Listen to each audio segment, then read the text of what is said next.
Is with France and Germany not supporting Ukraine's defense, what do you think that we can do now? The French and German asked us to hold off until they could try to negotiate a ceasefire, diplomatically try to end the violence. And the president said, we want to give you that opportunity. We did. And sadly, the ceasefire has broken down. Thousands have been displaced from their homes, and the violence continues. It is time to acknowledge the obvious. The Ukrainian people need to have the weapons to defend their country against this Russian aggression. We can do this. We should do this, and we shouldn't waste any time. And what steps do you think the U.S. can do this to make this happen in the near future? Tighten the sanctions on Russia. Let Putin know there's a price to pay when he wants to invade a free country like Ukraine. Give them the defensive weapons. Try to initiate more international observers and peacekeepers so we can get an honest reporting of what's happening inside Ukraine. Those are the steps that I think we ought to take immediately. And how do you think rallies like today, why are you here, and why do you think rallies like this help Ukraine? Try to tell the story to this wonderful gathering that I've been attending these rallies, fighting Soviet and Russian aggression for as long as I've been in public life. It started with my mother, born in Lithuania, and the Baltics subjugated by the Soviets for generations. Our Polish neighbors know this story over and over. So it really is important that the people in Ukraine know that here in the United States, there are Americans who care and will stand up and help them. Today, the Russians are using two weapons, the weapons of war, military weapons, but they're always using energy, their natural gas resources. And whenever a country steps out and says it wants to move toward the West, toward freedom, Putin squeezes them by raising the price of energy and making it more difficult for them. So in addition to defending these countries from Russian military aggression, we need to work with them to develop their own energy resources and their independence from Russia. That, I think, is a good insurance policy against further Russian aggression. Great.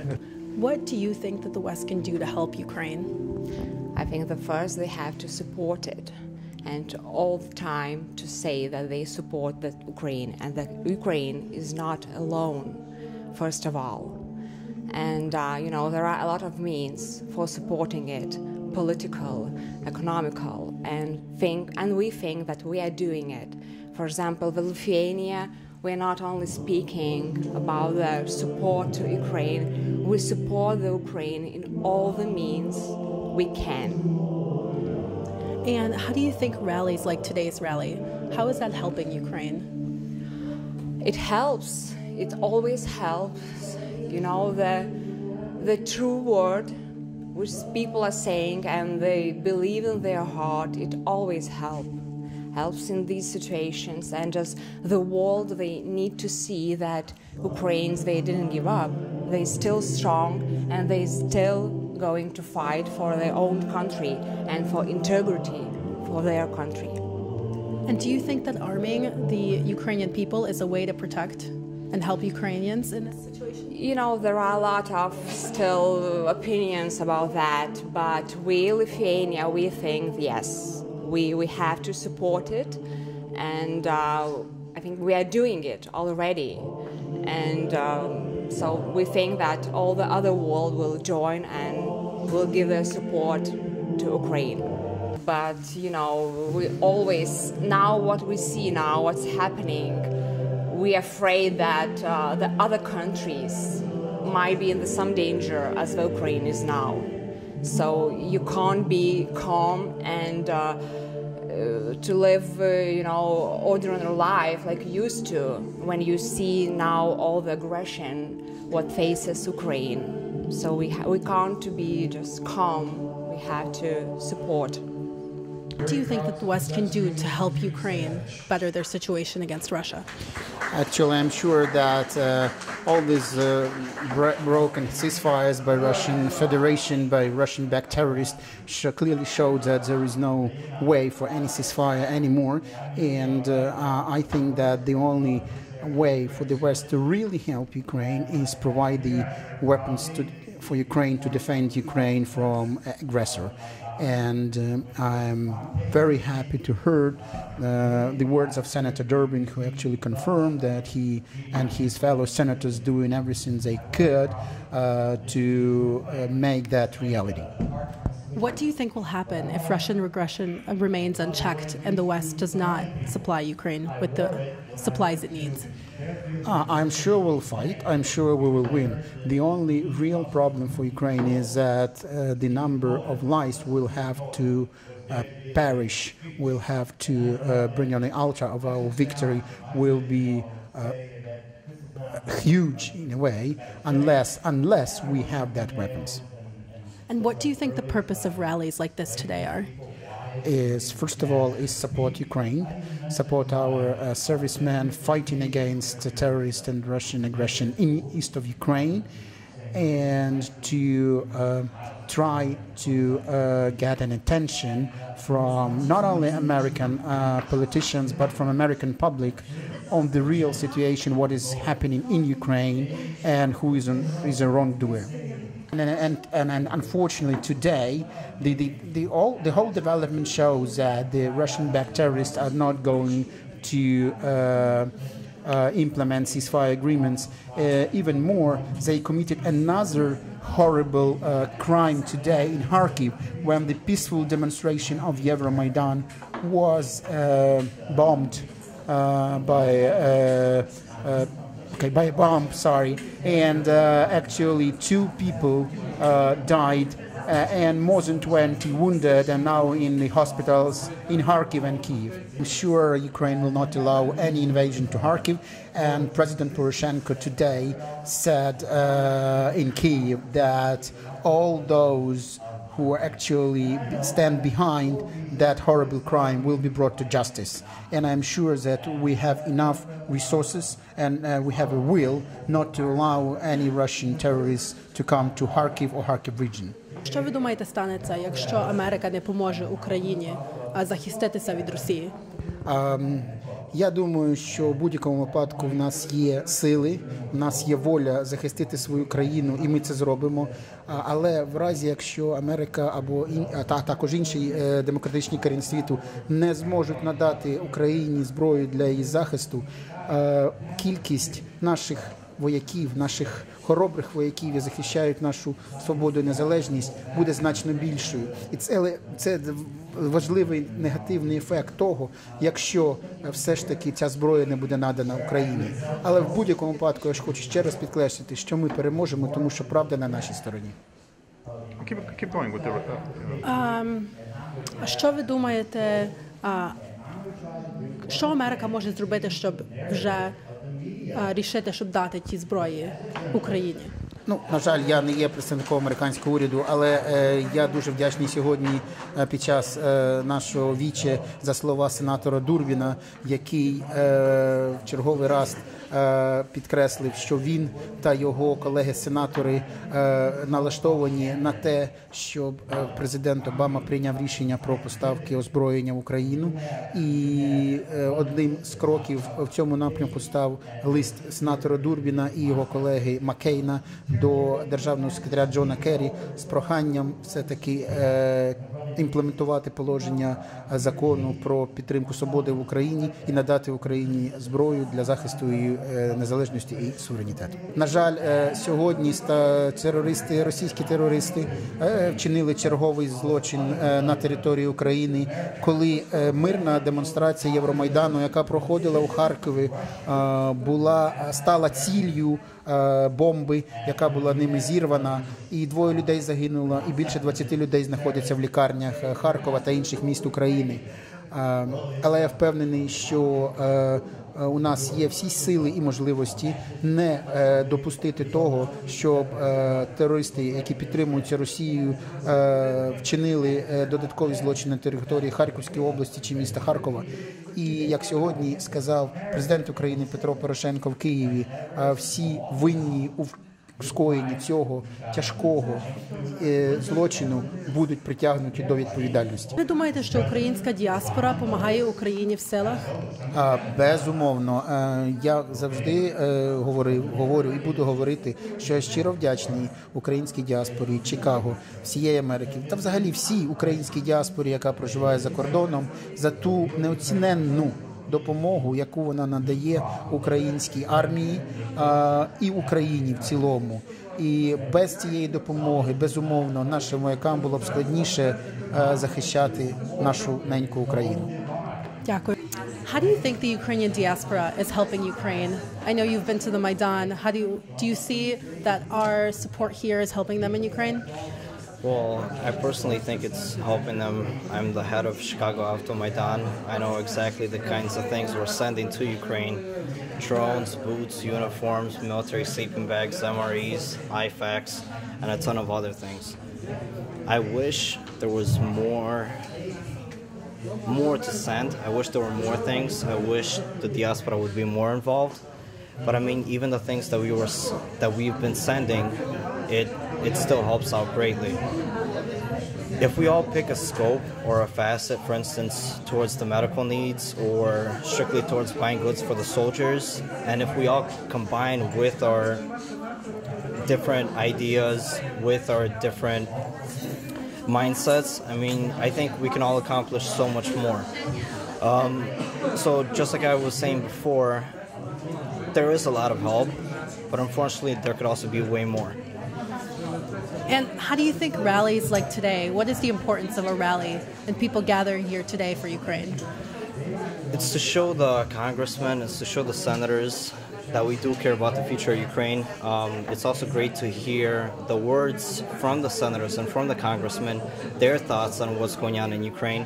Then it also shows the community that we are united, that we are together, and we share this future of a democratic Ukraine. We share the future of a free Ukraine. We also share the view of Russia backing off and this war finally ending, and then making sure that Ukraine will be on the right path. And what do you see as Ukraine's future in the next few years? There will be, if we will be done with the war as soon as possible, we will have to start rebuilding Ukraine. We will have to clear out all these corrupt politicians. We will have to clear out the corruption. There will also be a lot of rehabilitation. Not only, for instance, like in the financial sectors or financial institutions or educational levels or any of that kind of stuff, even though that's also extremely important. The soldiers that are fighting on the front lines today, they will suffer PTSD. Some of them have had limbs amputated. They will need rehabilitation, they will need physical therapy, they will need therapy for everything. What about the families of the soldiers that have died? So even if the war ends tomorrow, there will still be a minimum of 5 to 10 to 15 years of work in order to get Ukraine back on its feet, in order to get Ukraine back on its right path.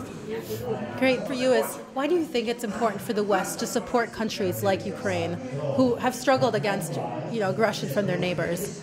Yeah, that's extremely important because military-wise, the Ukraine is not capable of being as strong enough to resist the Russian aggression. That's one thing. But the problem starts not from there. The problem starts from ideology, like what we believe in. We believe in freedom, and Ukrainians and Georgians, and I represent my country. Back in 2008, we were under same aggression. We were under aggression of Russian tanks and Russian planes came and they bombed our cities and they killed the civilians. And then that time, I think the war failed. And it failed very much, and Georgian situation got forgotten. And that's why we stand here today, because of Georgian got forgotten. And then it's very important for West and for Europe and for the United States not to make the same mistake. If they make the same mistake, it's gonna be as a chain reaction. And yesterday was Georgia, today's Ukraine, next gonna be Lithuania, Estonia, Moldova, and then that's how it's gonna keep going.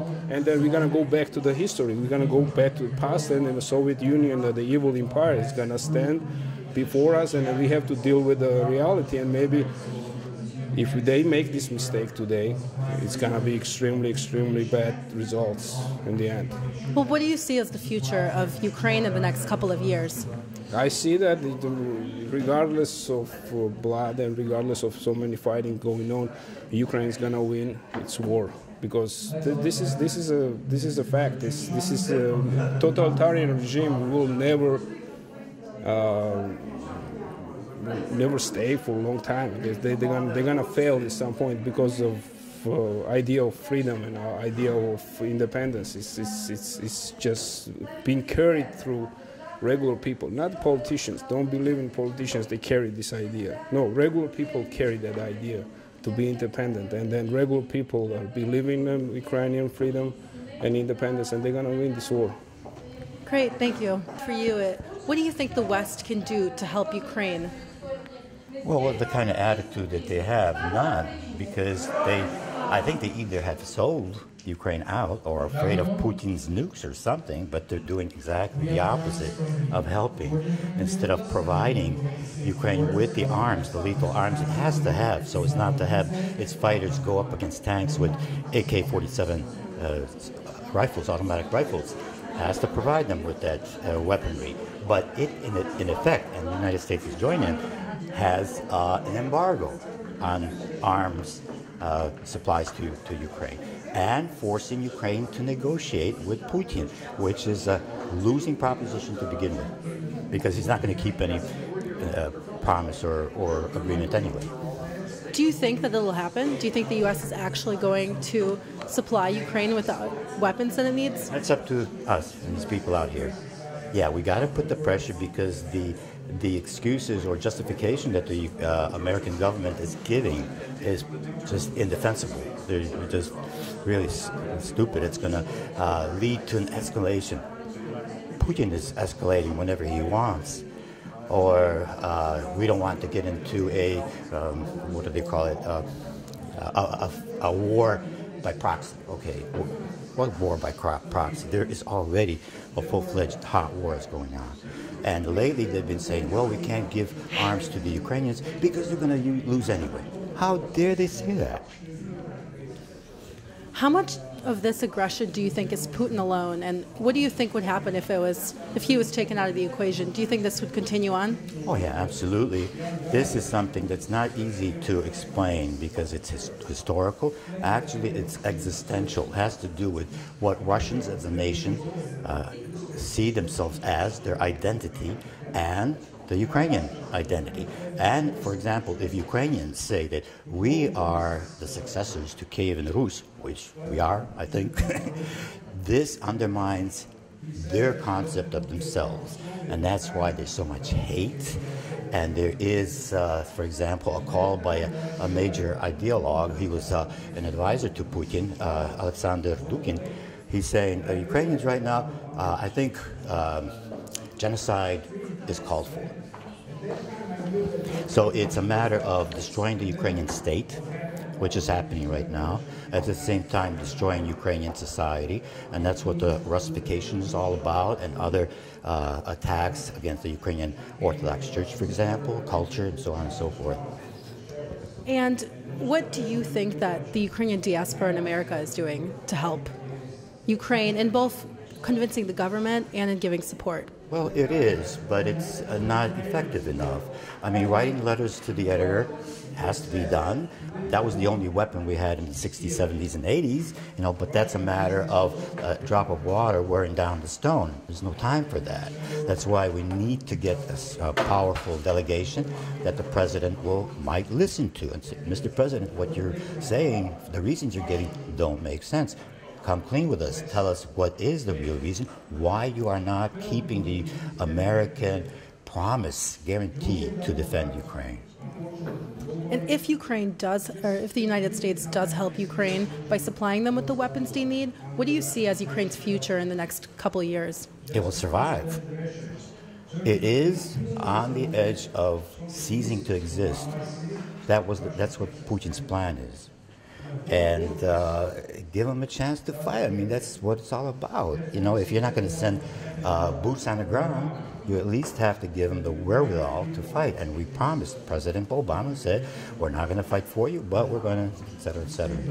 And I think, given the passion that I see with the men and women at the front when they come back for R&R or to heal their wounds, they're there, and these are wonderful people. These are the cream of Ukrainian manhood and womanhood, really, and they will fight to the end, and they will die.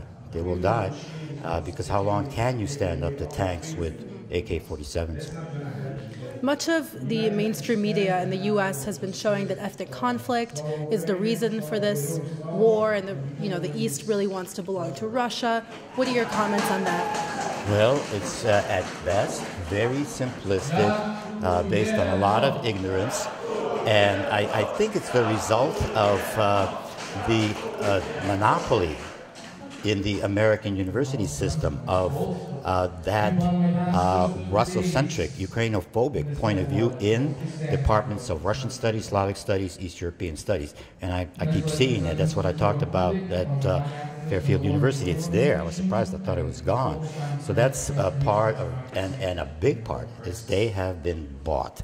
I mean, I as a journalist recognize articles that cannot be just a matter of ignorance or laziness, whatever. It's been bought. And on there's the general narrative, well, it's not really a war. Well, they overthrew the legitimate president. What they do, for example, to show that it's not really a war, they've been giving figures of the casualties, the number of dead. First it was 4,300 for weeks and months, not possible. Then 4,700 for weeks and months. Now it's, I think, 5,300, whereas the real casualty numbers are at least 5 times that.